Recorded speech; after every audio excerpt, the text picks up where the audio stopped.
अस्सलाम वालेकुम जी। हाँ जी, ये देख लें, ये जनाब खीरे हैं। इनको छोटे छोटे पीसों में कर देंगे।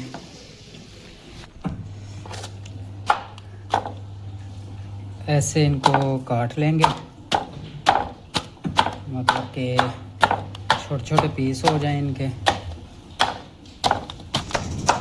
हाँ जी, ये देख लें, खीरे को जितना हो सके बारीक कर लेना उतना। हाँ जी, फिर इसका ऐसा करेंगे कि ये जो मुर्गियों को पानी हमने रखना है, क्योंकि गर्मी बहुत ज़्यादा है, तो उस पानी में ये मिला लेंगे मुर्गियों के फीडर में। ये देखें जी, ये बिल्कुल बारीक हो गया। अब इसे हम पानी में मिला लेंगे। हाँ जी, तो मेरे पानी वाले बर्तन आ गए जी। साफ करके इन्होंने ਇਹਦੇ ਚੋਂ ਹੁਣ ਅਸੀਂ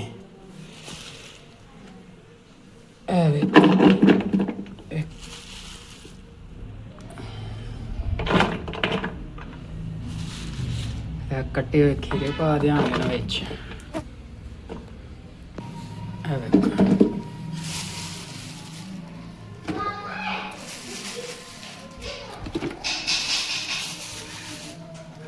खीरे कट के ते ਇਹਦੇ ਵਿੱਚ ਪਾਣੇ ਨੇ, ਤਾਂ ਕਿ ਜਿੰਨੀ ਕੋਈ ਗਰਮੀ ਹੈ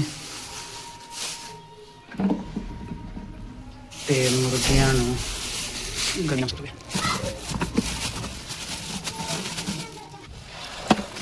ਜੀ ਉਸ ਵਾਲੇ ਬੰਦ ਕਰ ਲਾਂਗੇ।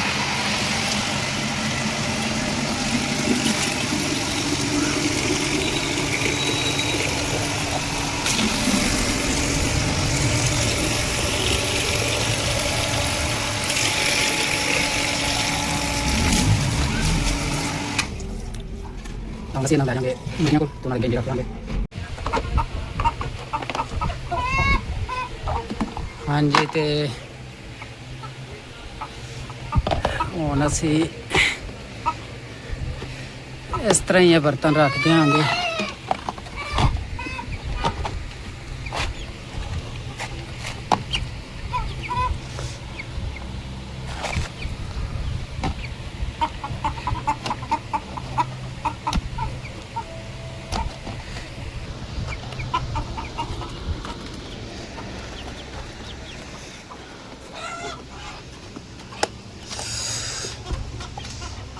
ਹਾਂਜੀ, ਫਿਰ ਆਪਣੀਆਂ ਮੁਰਗੀਆਂ ਨੂੰ ਅਸੀਂ ਪਾਣੀ ਇੰਝ ਰੱਖ ਦਿਆਂਗੇ ਉਹਨਾਂ ਅੱਗੇ। ਇਸ ਪਾਣੀ ਦਾ ਹੁਣ ਫਾਇਦਾ ਇਹ ਹੋਏਗਾ ਕਿ ਮੁਰਗੀਆਂ ਨੂੰ ਗਰਮੀ ਘੱਟ ਲੱਗੇਗੀ, ਕਿਉਂਕਿ ਛੱਤ 'ਤੇ ਵੇ ਸ਼ੈੱਡ ਸਾਡਾ, ਅਤੇ ਗਰਮੀ ਬਹੁਤ ਜ਼ਿਆਦਾ ਹੈ। ਦੇਖੋ ਮੁਰਗੀਆਂ ਅੰਦਰ ਕਿਸ ਤਰ੍ਹਾਂ ਪਈਆਂ ਨੇ। ਤੁਹਾਨੂੰ ਅੰਦਰ ਜਾ ਕੇ ਮੈਂ ਇਹਦਾ ਟੈਂਪਰੇਚਰ ਵੀ ਦਿਖਾਵਾਂਗਾ। ਅੱਛਾ ਜੀ, ਇਹ ਵੇਖੋ ਚੱਲਿਓ ਜੀ ਅਸੀਂ ਅੰਦਰ ਪਾਣੀ ਲੈ ਕੇ। ਦੇਖੋ ਗਰਮੀ ਦੀ ਵਜ੍ਹਾ ਤੋਂ ਮੁਰਗੀਆਂ ਕਿਵੇਂ ਆਰਾਮ ਨਾਲ ਇੱਕ ਜਗ੍ਹਾ ਬੈਠੀਆਂ ਨੇ।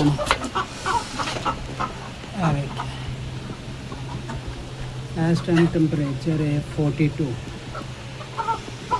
ਇਹ ਵੇਖੋ ਜੀ, ਇਹਨਾਂ ਨੂੰ ਸਬਜ਼ੀ ਪਾਈ ਸੀ ਮੁਰਗੀਆਂ ਨੂੰ, ਕੱਦੂ ਟਿੰਡੇ ਵਗੈਰਾ, ਤੇ ਆ ਠੰਡੀ ਜਗ੍ਹਾ ਵੇਖ ਕੇ ਉੱਥੇ ਬੈਠ ਗਈਆਂ ਨੇ, ਤੇ ਸਬਜ਼ੀ ਦੇ ਉੱਤੇ ਬੈਠ ਗਈਆਂ ਨੇ, ਤਾਂ ਕਿ ਠੰਡੀ ਜਗ੍ਹਾ ਜ਼ਰਾ। ਸਿਰਫ ਇਸ ਵਜ੍ਹਾ ਤੋਂ ਇਹਨਾਂ ਨੂੰ ਇਹ ਪਾਈ ਦੇ ਨੇ।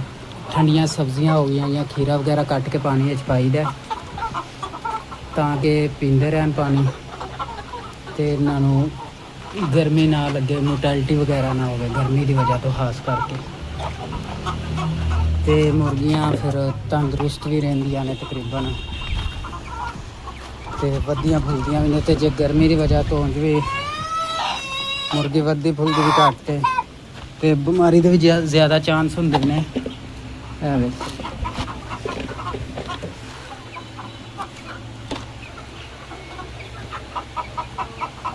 जी, ठीक है जी, तो ओके फिर अल्लाह हाफिज़। मज़ीद इस तरह की कोई टिप्स वगैरह चाहिए हो तो सानू कमेंट से तुम पूछ सकते हो। ओके, अल्लाह हाफिज़।